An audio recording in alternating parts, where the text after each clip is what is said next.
श्री नवनाथ कथासार अध्याय 5 वेताळाचा पराभव व त्या सांगितलेल्या अटी।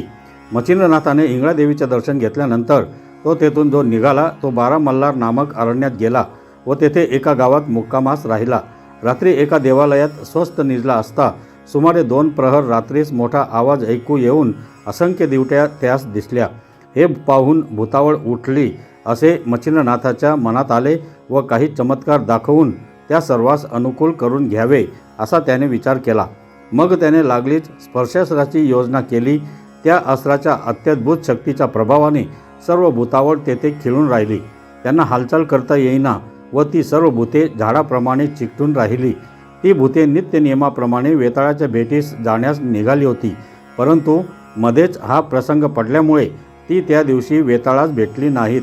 इकडे वेताळाने ती का आली नाहीत याची चौकशी करण्यासाठी दुसरी भूते तिकडे पाठविली।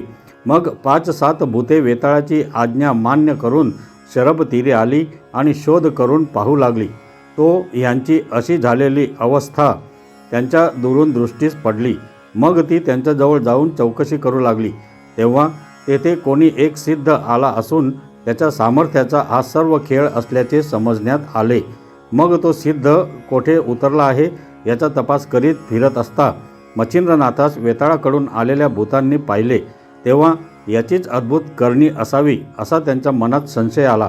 मग त्या भूतांनी मच्छिंद्रनाथाजवळ जाऊन त्याची प्रार्थना केली की स्वामी, ही भूते पतित आहेत, यांची मुक्तता करावी, म्हणजे ती गरीब बिचारी आपापल्या कामकाजास जातील। त्यावेळी ही सर्व भूते खिळली असता तुम्हीच मोकळे कसे राहिलात म्हणून त्यास विचारिले। तेव्हा त्यांनी उत्तर दिले की ही भूते आज आली नाहीत म्हणून त्यांचा तपास करण्याकरिता वेताळाने आम्हास इकडे पाठविले आहे। तर महाराज, यांची सुटका करावी, म्हणजे ही वेताळाकडे पाया पडण्यासाठी जातील। त्यावर मच्छिंद्रनाथ म्हणाला, मी त्यांना कदापि सोडणार नाही। हा माझा निरोप तुम्ही वेताळाला सांगा, म्हणजे तो कितपत प्रबल आहे हे पाहता येईल।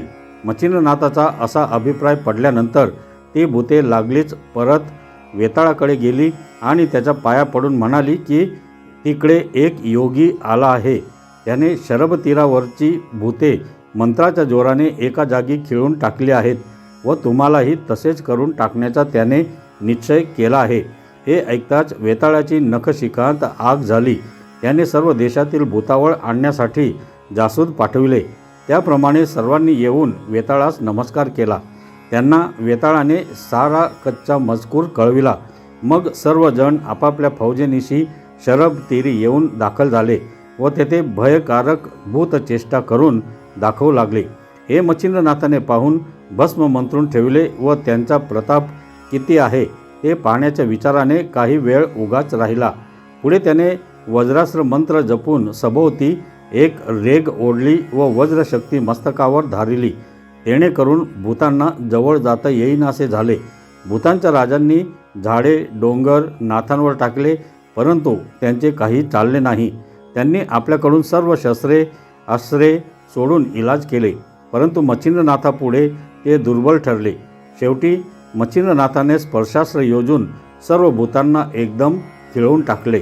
त्यावेळी पिशाचांच्या अष्टनायकांपैकी जोटिंग, खेळता, बाबरा, मंगधा, मुंजा, महिषासूर व धुळवान हे 7 जण मच्छिंद्रनाथाचे पाय धरून ओढण्याची वाट पाहत होते।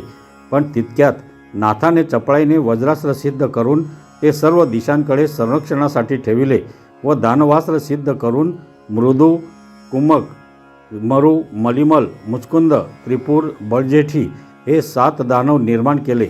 मग 7 दानव व 7 भूतनायक यांची झोंबी लागली।